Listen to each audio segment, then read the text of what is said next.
Thank you so much for clicking on this lesson. I am pleased to have you with me. In today's lesson, we will learn how to request politely. Okay, so this is called softeners also. आज हम सीखेंगे हम किस तरह से respectfully किसी से कुछ मांग सकते हैं. Okay, so let's get started. So the first one that we have is, could I take this chair please? देखिए, अगर वो आपका फ्रेंड है तो आप ये वाला एक्सप्रेशन यूज़ कर सकते हो. This is one of the best expressions. Okay, we are going to use, so you can use this.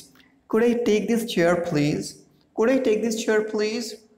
Next one, could I borrow this chair please? If it is a stranger, in case of stranger you can use borrow. Okay, could I borrow this chair please? Then could I possibly borrow this chair? ये भी एक अलग तरीका है पूछने का, ठीक है, लेकिन इसमें ध्यान रखना because we have already use possibly here, तो आपने लास्ट में प्लीज का यूज नहीं करना, ठीक है. could I possibly borrow this chair? The next one that we have, do you mind turning the music down please? क्या आप म्यूजिक को कम करेंगे, इसकी आवाज़ को? Do you mind turning the music down please? Would you mind turning the music down? So this is the another way, ठीक है ना, ये एक दूसरा तरीका है. Would you mind turning the music down? Would you mind turning the music down? Next one is, would you mind if I turn the music down? Would you mind if I turn the music down? So we have these different ways. Okay, whatever suits you, you can use any one of them. Okay, then we have, will you be kind enough to turn the music down? Will you be kind enough to turn the music down? I think this is one of the best expressions. Will you be kind enough to turn the music down? This is one of the politest ways. The next one is, could you do this for me please? क्या आप ये मेरे लिए करेंगे? Could you do this for me please? Could you do this for me please? Next one is, could you sign your name for me please? For example, if you want someone's signature, किसी के आपको sign चाहिए तो आप कैसे बोल सकते हो? Could you sign your name for me please? Could you sign your name for me please? Will you be kind enough to help me with this luggage? क्या आप कृपया मेरा लगेज उठाने में मदद करेंगे? Okay, will you be kind enough to help me with this luggage? See what happens, we cannot say yes all the time. हमेशा हम हाँ में हाँ नहीं मिला सकते. There are situations where we have to deny the situation. हमें मना भी करना पड़ सकता है, ठीक है. So we also have to know the ways how to deny. यानी कि हमें ये भी पता होना चाहिए हमने किसी चीज़ को मना कैसे करना है. The first one, I'm afraid my hands are full. Can we catch up later? देखो यहाँ पर I'm afraid एक एक्सप्रेशन है. देखो होता क्या है, एक तो हम रूडली किसी से कह सकते हैं कि भाई किसी ने आपसे पूछा कि आपको थोड़ा सा वक्त मिल सकता है, मुझे आपसे बात करनी है, आप रूडली बोल दो मेरे पास टाइम नहीं है. एक तो ये तरीका है. Another way is we can be polite because courtesy costs nothing. विनम्रता में कुछ नहीं जाता, ठीक है. तो इसलिए हमें कुछ ऐसे एक्सप्रेशंस यूज़ करने चाहिए जिससे कि सामने वाले को बुरा ना लगे. Okay, so these are the expressions. I am afraid my hands are full. देखो ये एक बहुत बढ़िया आपके पास फ्रेज है, माई हैंड्स आर फुल. इसका मतलब होता है मैं बिजी हूँ. Can we catch up later? क्या हम बाद में मिल सकते हैं? ठीक है, तो सामने वाला भी बुरा नहीं मानेगा. I am afraid my hands are full. Can we catch up later? Next, I am sorry we are using this chair. For example, आप फ्रेंड्स के साथ बैठे हो, ठीक है, आपके पास एक चेयर स्पेयर है लेकिन आप अपने फ्रेंड का वेट कर रहे हो. कोई दूसरा आता है कि भाई मैं ये चेयर ले सकता हूँ, could I take this chair? तो आपका फ्रेंड आएगा ऑफ कोर्स, तो आपने मना करना है उसको, ठीक है. तो I am sorry we are using this chair. माफ़ कीजिए, ये हम यूज़ कर रहे हैं. I am sorry we are using this chair. I'm afraid we are using this chair. There is another way. I'm sorry, I'm afraid. I'm afraid I need those books. For example, if someone asks you about books, कि भाई मुझे दे दे पढ़ने के लिए. अगर आपको वो books बहुत ज़्यादा ज़रूरी चाहिए, फॉर एग्ज़ाम्पल आपका एग्ज़ाम है, ठीक है, तो आप नहीं दे सकते, तो सिंपली क्या कहेंगे आप? I'm afraid I need those books. नहीं, मुझे उन किताबों की ज़रूरत है.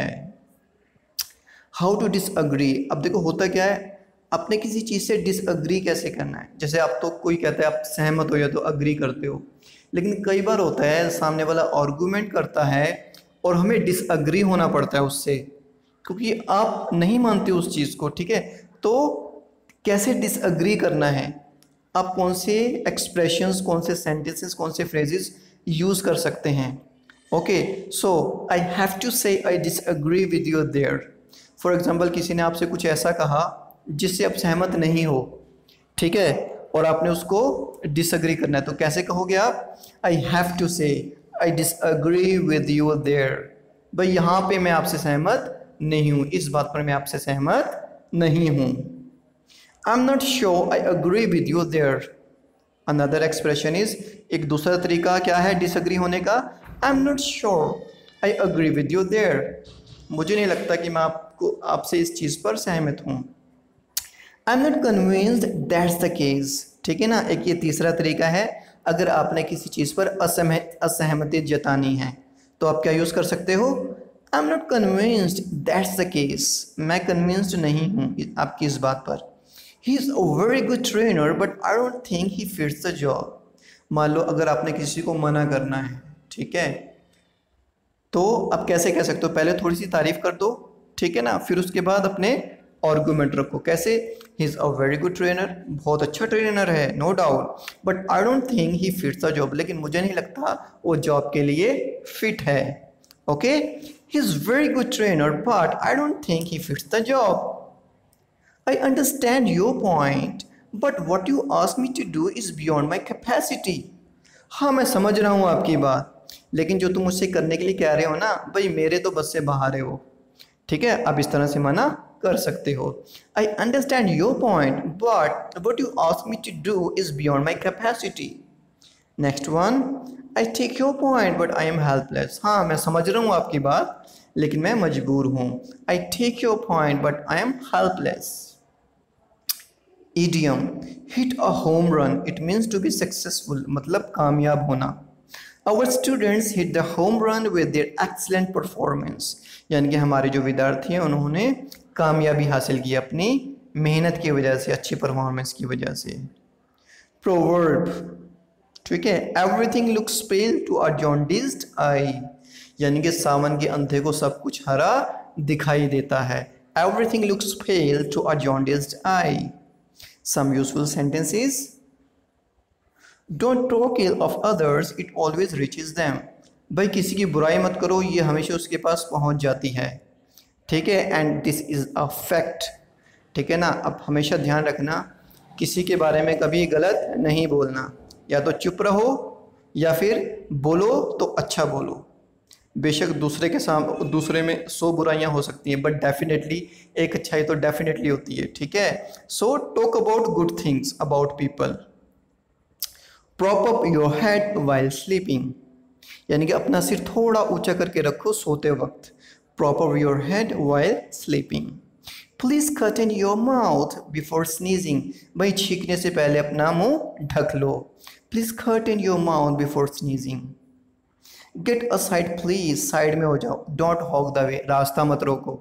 होता है ना कई लोग बीच में खड़े हो जाते हैं ना, तो get aside please, don't hog the way, side में हो जाइए प्लीज, रास्ता मत रोकिए। Don't chew my mind please, भाई मेरा दिमाग मत खाओ। Don't chew my mind please. And thank you so much for this lesson. I hope